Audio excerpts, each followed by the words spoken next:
கடலூர் மாவட்டம் விருத்தாசலம் பாலக்கரையில் அமைந்துள்ள ஸ்ரீ சபரி ஐயப்பன் கோவிலில் ஒவ்வொரு ஆண்டும் கார்த்திகை மாதம் சக்தி பூஜை வெகு விமரிசையாக நடைபெறுவது வழக்கம்.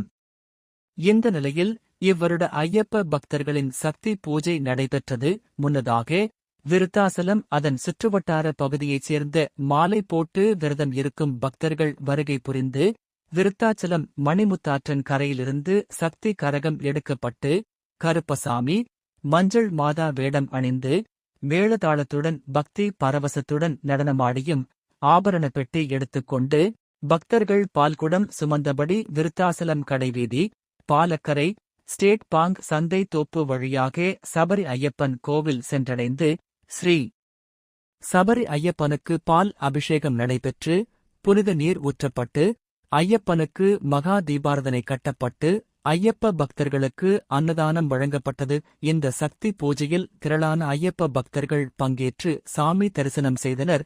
மக்களின் குரலாக உங்கள் நியூ வாய்ஸ் பிரபு.